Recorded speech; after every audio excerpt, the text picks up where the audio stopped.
بس دعا کیا کرنی ہے آپ نے؟ صحیح بخاری میں حدیث ہے، مردے جو مر چکے ہیں اپنے انجام کو پہنچ چکے ہیں ان کو گالی مت دو۔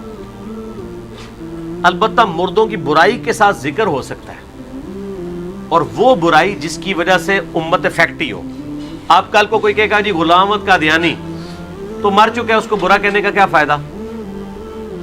تو اس کا جواب آپ کو یہ دیا جائے گا کہ غلام احمد قادیانی جو پیچھے اپنی گندی تعلیمات چھوڑ گیا، جس کی وجہ سے امت آج تک سٹیک پہ لگی ہوئی ہے، اس کا کیا کریں گے؟ آپ رد کریں گے نا،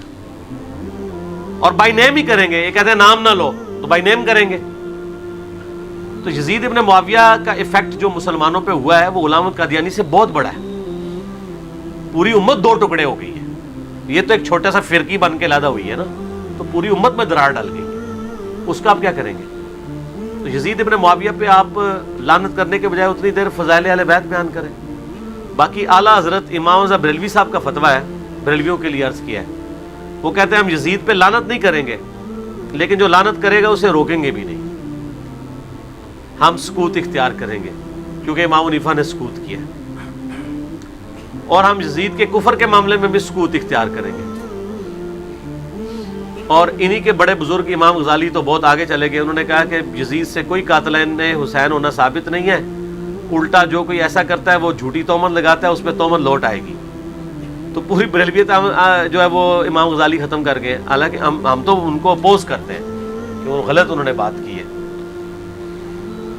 لیکن ظاہر ہے کہ وہ چونکہ شیعہ کے خلاف کھڑے ہوئے تھے امام غزالی، تو اس کا ٹسل کا الٹیمیٹ یہ نتیجہ نکلتا ہے کہ آپ پھر معاملات میں غلوف کرنا شروع کر دیں۔ نبی علیہ السلام نے لعنت کرنے سے، یعنی بخاری مسلم میں درجنوں احادیث اس پر گواہ ہے کہ آپ نے کسی بھی کلمہ گو پہ لعنت کرنے سے منع کیا ہے، مینشن کر کے۔ آپ جنرل کہہ سکتے ہیں کہ قاتلین حسین پہ اللہ کی لعنت، یہ کریں۔ ڈاکٹر ذاکر نائک نے خود کہا، میں آج کی ڈیٹ میں جس نے رضی اللہ عنہ بھی کہہ دیا تھا، پھر بھی اس نے کہا کہ میں قاتلین حسین پہ لعنت کرتا ہوں، تو رضی اللہ عنہ تو خود ہی اس نے ختم کر دیا نا اپنا، یزید کے لیے جو کہا تھا۔ جنرلائز آپ کر سکتے ہیں، وہ تو قرآن میں بھی آیا ہے، جو حق چھپاتے ہیں ان پہ اللہ کی لعنت اور تمام لعنت کرنے والوں کی لعنت، سورۃ البقرہ آیت نمبر 159 160۔ لعنت اللہ علی الکاذبین، جھوٹوں پہ اللہ کی لعنت، ظالموں پہ اللہ کی لعنت۔ صحیح مسلم میں حدیث ہے، جو اہل مدینہ کو ڈرائے دھمکائے اس کو اللہ تعالیٰ پگھلا دے گا۔ معجم کبیر طبرانی میں اس کو سپورٹیو حدیثیں ہیں کہ اس پہ اللہ کی لعنت،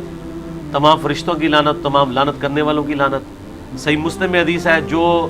مدینے میں بدعت کو داخل کرے اس پہ اللہ کی لعنت، اللہ کے فرشتوں کی لعنت اور تمام لعنت کرنے والوں کی لعنت۔ تو اس طرح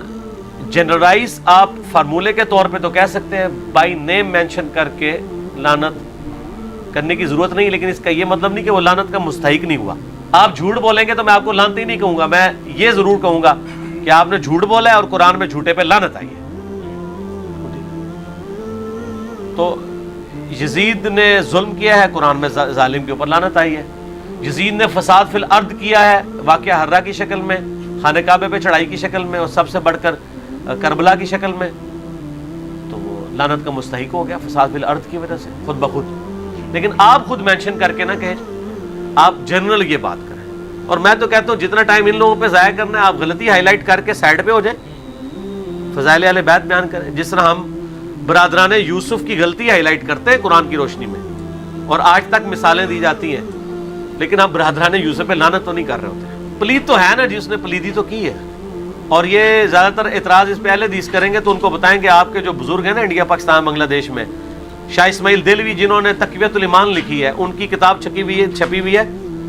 تذکیر الاخوان ما تقویۃ الایمان، آرام باغ کراچی سے،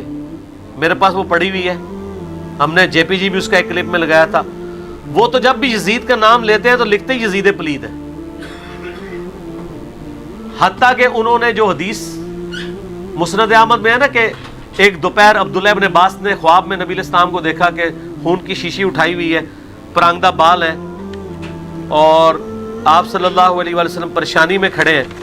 تو وہ کہتے ہیں کہ میرے ماں باپ آپ پہ قربان، آپ کی حالت کس نے کی ہے؟ تو وہ نبی صلی اللہ علیہ وسلم ان کو جواب دیتے ہیں کہ آج میرے حسین اور اس کے ساتھیوں کو قتل کر دیا گیا کربلا میں صبح سے ان کا خون جمع کر رہا ہوں، یعنی ایک تمثیل اللہ نے خواب دکھائی۔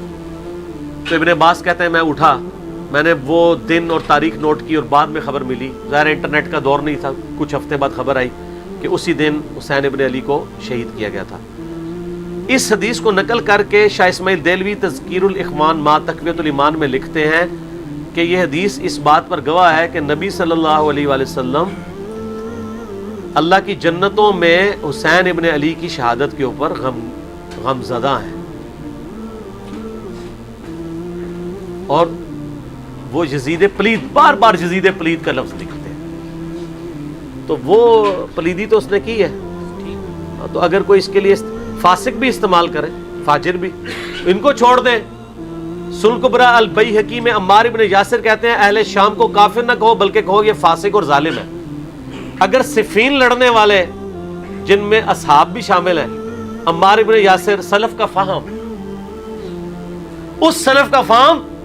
کہ جس کے بارے میں بخاری میں حدیث ہے عمار کی زبان کو اللہ نے شیطان سے محفوظ کر دیا، صحیح بخاری میں، اس سلف کا فہم جس کے بارے میں حاکم میں مسند احمد میں حدیث ہے کہ عمار سر کے بالوں سے لے کے پاؤں کے ناخنوں تک ایمان سے پر ہے، وہ کہہ رہا ہے کہ اہل صفین کو کہو فاسق اور ظالم، کافر نہ کہو۔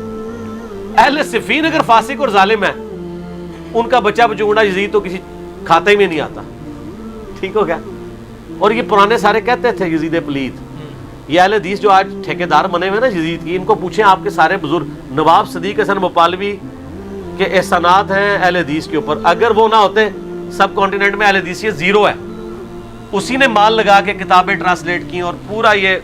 جتنا اہل حدیث کا مکتبہ فکر یہاں پہ پھیلا ہے نواب صدیق حسن بھوپالوی کی وجہ سے، اور اتنے بڑے عالم تھے کہ شیخ البانی سلسلہ حدیث صحیحہ میں ان کو الامام لکھتے ہیں، نواب صدیق حسن کو، شیخ البانی محدث اعظم البانیہ کے اور سعودیہ میں بھی رہے۔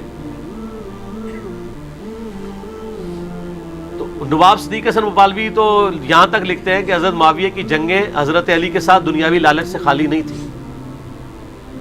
تو اس تک اور شاہ عبد العزیز محدث دہلوی نے تحفہ اثنا عشریہ میں ان کا یہ قول نقل کیا دلیل کے طور پہ۔ چلو پیچھے کیا بات رہے، تو یہ ساری کی ساری چیزیں جو ہے نا وہ اسی طریقے سے چل رہی ہوتی ہیں، اور لوگوں کے اپنے ایک فرقہ وارانہ سوچ ہوتی ہے، ہم تو سچائی کی بات